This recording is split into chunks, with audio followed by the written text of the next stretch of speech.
ಇನ್ನು ತಮಿಳುನಾಡಿಗೆ ಇದೊಂದು ರೀತಿಯಾಗಿ ವರದಾನ ಆಗ್ಬಿಟ್ಟಿದೆ ಕಾವೇರಿ ನೀರಿನ ವಿಚಾರಕ್ಕೆ ಸಂಬಂಧಪಟ್ಟಂತೆ. ಆದರೆ ಕರ್ನಾಟಕಕ್ಕೆ ಮಾತ್ರ ಶಾಪವಾಗಿ ಪರಿಣಮಿಸ್ತಾ ಇದೆ.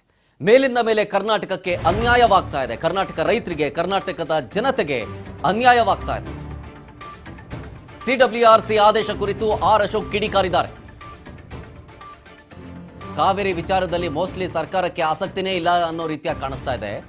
ಸರ್ಕಾರದ ನಿರಾಸಕ್ತಿ ನೋಡಿದ್ರೆ ಇವತ್ತಿನ ಆದೇಶವೇ ಅದಕ್ಕೆ ಸಾಕ್ಷಿ. ಜಲಸಂಪನ್ಮೂಲ ಸಚಿವರ ನಿರ್ಲಕ್ಷ್ಯ, ಅದೇ ಕಾರಣ. ಅವರ ಕಾಲಹರಣ ಇದೆಯಲ್ಲ, ಆ ಸೀಟು ಹಂಚಿಕೆ ಬರೀ ಇದರಲ್ಲೇ ಬಿಸಿಯಾಗೋದ್ರು. ಕನ್ನಡಿಗರಿಗೆ ಮತ್ತೆ ಕಾವೇರಿ ವಿಚಾರದಲ್ಲಿ ದ್ರೋಹ ಆಗಿದೆ ಹೀಗಂತ ವಿರೋಧ ಪಕ್ಷದ ನಾಯಕ ಆರ್ ಅಶೋಕ್ ಟ್ವೀಟ್ ಮಾಡಿದ್ದಾರೆ.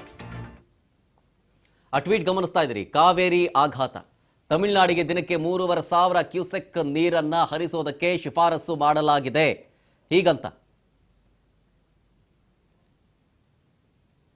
ಪದೇ ಪದೇ ಕನ್ನಡಿಗರಿಗೆ ಅನ್ಯಾಯವಾಗ್ತಾ ಇದೆ ಅಂತ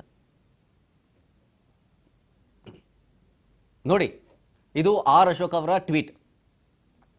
ಈಗಾಗಿರುವಂಥ ಬೆಳವಣಿಗೆ ಅಥವಾ ನಮಗೆ ಆಗಿರುವಂಥ ದ್ರೋಹಕ್ಕೆ ಈಗಿನ ಸರ್ಕಾರವೇ ಕಾರಣ.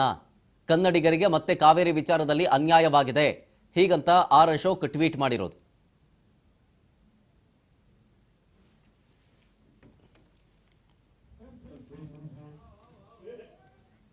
ಸಿಡಬ್ಲ್ಯೂಆರ್ಸಿ ಆದೇಶದ ಕುರಿತು ಆರ್ ಅಶೋಕ್ ಕಿಡಿಕಾರ್ತಾ ಇದ್ದಾರೆ. 3,500 ಕ್ಯೂಸೆಕ್ ನೀರು, ಕ್ಯೂಸೆಕ್ ಅಂತಂದ್ರೆ ಅದು ನೀರಿನ ಸ್ಪೀಡ್ ಅಂತ ಹೇಳ್ತೀವಿ, ಕ್ಯೂಬಿಕ್ ಫುಟ್ ಪರ್ ಸೆಕೆಂಡ್ ಅಂತ. ಒಂದು ಕ್ಯೂಸೆಕ್ ಅಂತ ಎಕ್ಸಾಂಪಲ್ ತಗೊಂಡ್ರೆ ನಿಮಗೆ 28 ಲೀಟರ್ ಫ್ಲೋ ಆಗುತ್ತೆ. ಸೊ ದಿನಕ್ಕೆ 3,500 ಕ್ಯೂಸೆಕ್ ನೀರು ಅಂತಂದ್ರೆ 99,109 ಲೀಟರ್ ಆಗುತ್ತೆ. ಸೊ ಟೋಟಲ್ ಆಗಿ ನಿಮಗೆ 15 ದಿನಕ್ಕೆ ಏನಿಲ್ಲ ಅಂತಂದ್ರು ಕಾವೇರಿ ನೀರು ಹರಿಯೋದು ಎಷ್ಟು ಲೀಟರ್ ಗೊತ್ತಾ?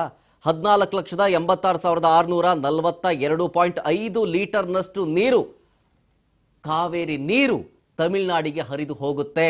ನಾನು ನಿಮಗೆ ಈ ಕ್ಯೂಸೆಕ್ ಮತ್ತು TMC ವಿಚಾರಕ್ಕೆ ಸಂಬಂಧಪಟ್ಟಂತೆ ಹಲವು ಕನ್ಫ್ಯೂಷನ್ಸ್ಗಳಿರುತ್ತೆ. ಹಾಗಾಗಿ ನಾನು ನಿಮಗೆ ಲೀಟರ್ ವಿಚಾರದಲ್ಲಿ ನಾನು ನಿಮ್ಗೆ ಹೇಳ್ತಾ ಇದ್ದೀನಿ. 15 ದಿನಕ್ಕೆ 3,500 ಕ್ಯೂಸೆಕ್ ನೀರು. 3,500 ಕ್ಯೂಸೆಕ್ ಅಂತಂದರೆ ಆ ನೀರಿನ ಸ್ಪೀಡ್ ಬಗ್ಗೆ ಅದು ಆ ಲೆಕ್ಕದಲ್ಲಿ ಮೆಜರ್ಮೆಂಟ್ ಮಾಡ್ಕೊಳ್ತಾರೆ.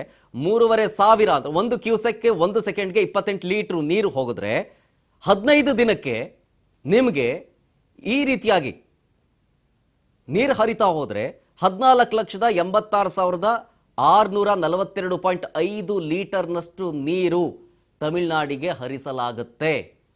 ಹಾಗಾಗಿ ನಮಗೆ ಕುಡಿಯೋದಕ್ಕೆ ನೀರಿಲ್ಲ, ಈ ಸಂದರ್ಭದಲ್ಲಿ ನೀವು ತಮಿಳುನಾಡಿಗೆ ಬಿಟ್ಬಿಟ್ರೆ ಹೆಂಗೆ ಅಂತ.